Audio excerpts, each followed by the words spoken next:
17 taong gulang lamang si Lian Erica Codal nang malaman niyang mayroon siyang sakit sa ovaryo. So, I found out that I have PCOS po when I was 17 years old kasi I have a non-stop menstruation for 3 months. And then hindi ko siya sinabi sa mommy ko. Tapos napansin na lang niya na namumutla na ako. And then inamin ko na sa kanya yung totoo na hindi tumitigil yung menstruation ko for 3 months. So tuloy-tuloy akong dinudugo and malakas yung dugo na lumalabas sa akin. Nabalot noon ng pangamba si Lian dahil hindi niya lubos na maunawaan ang nangyayari sa kanyang katawan. 17 years old ako nung time na yon, bata ako. I have no idea kung ano yung PCOS and kung ano yung nangyayari sa katawan ko kasi parang feeling ko something inside me is killing me. Isa si Lian sa 4.2 milyong Pilipina na mayroong polycystic ovary syndrome o PCOS. Polycystic ovarian syndrome is associated with irregular menses. Yun ang pinaka-main definition ng mga tao. Na pag irregular ang mens nila, may PCOS sila. So, in the medical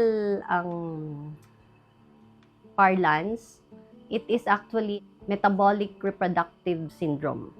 Yan yung associated with hormonal imbalance and ultrasound findings in the ovary with the polycystic morphology. Actually, that's a misnomer kasi hindi naman talaga siya cysts. Polycystic means a lot of follicles is being seen in the ovary on ultrasound. Bukod sa pagkakaroon ng maraming follicles sa ovaryo, ang PCOS ay nagdudulot din ng hormonal imbalance. Ang babae kasi meron pa din talagang male hormones na tinatawag, yung testosterone. But it should be on a normal level. So pag medyo excess yun, then nagkakaroon ng mga androgenic effects sa katawan. So yan na yung irregular ang mens, may excessive hair, and also associated with obesity, no? Excess weight. Samot-saring sintomas ang nararanasan ni Lian. Nagbe-breakouts po yung skin ko, ang dami ko talagang tigyawat, kahit nagsi-skincare naman ako or usually hindi naman talaga ako nagbe-breakouts. Tapos yung mga parts ng body ko is nangingitim siya, like yung bato ko, kilikili ko, yung mga singit ko. And then, grabe din yung mood swings ko, tapos irregular menstruation. Kung hindi naman irregular menstruation is ang lala naman ng menstruation ko. Para maibsan ang mga sintomas, karaniwang pinaiinom ng oral contraceptive pills ang mga may PCOS. Nakatutulong ito na ma-regulate ang menstrual bleeding, mabawasan ang excessive hair growth at pagkakaroon ng acne. Sinubukan ito ni Lian pero may mga naramdaman naman siyang side effects. So, konting bagay lang or simpleng bagay lang na hindi niya masunod sa sinabi ko, ang ikli na nung pasensya ko. Tapos, nagkaroon din ako ng mga depression or anxiety attack due to PCOS and sabi po nila baka side effects yun ng pills.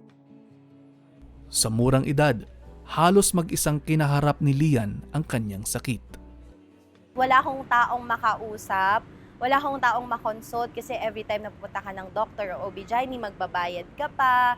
Tapos, yun nga po, minor pa ako nung time na yon. And then, yung mommy ko, nagtatrabaho siya. So, mag-isa lang talaga ako. Na-overcome ko siya lahat by researching kung ano yung mga dapat kong gawin kapag may PCOS ka. Matinding disiplina ang kailangan ng mga taong may PCOS. Si Lian, mahigpit na sinunod ang payo ng kanyang doktor. So, ever since I was young po, vegetarian na talaga ako. I don't eat pork, I don't eat meat. So, purely vegetable and fruits lang yung kinakain ko. Pero my OB-GYN recommend a dietitian to me and my dietitian told me na kailangan kong piliting kumain ng karne. So, right now, pescatarian na po ako. Ang kinakain ko na is white meat like chicken, fish, vegetable, fruits, and then less yung carbohydrates ko like rice and bread. Tapos po, exercise din. So, nag-gym ako. Pero may mga pagkakataong hindi madaling labanan ang mga sintomas ng PCOS.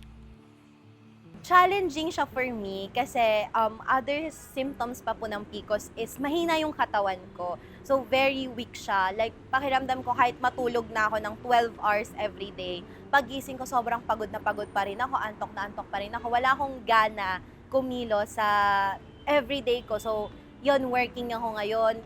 Lagi akong late sa trabaho. Yun yung malaking epekto niya sa akin. Hindi rin madali para kay Lian ang pagkakaroon ng mood swings. Pakiramdam ko parang ang bigat-bigat na naman ng mundo sa akin, ganun. Parang it's a cycle na magiging okay siya, the next day hindi na siya okay, tapos susunod okay na naman ako. We're done, we're all set, kaya Patuloy na nilalabanan ni Lian ang kanyang kondisyon.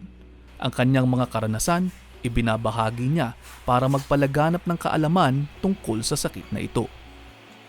I'm also beauty queen, so my advocacy is about PCOS.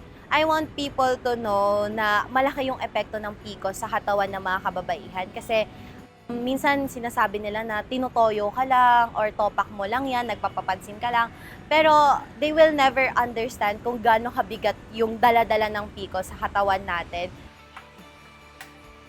Payo raw niya sa mga babaeng may PCOS, mahalin ang sarili at sundin ang payo ng doktor. So I want to be an inspiration to other girls na despite of having PCOS, you can still continue to do what you want and do what you love. Kasi PCOS will never stop you from reaching your dream. So I wanted to show them kung paano ko na-overcome yung pagkakaroon ng PCOS, yung mga symptoms nun and side effects sa akin, and kung paano ko siya nilalabanan everyday.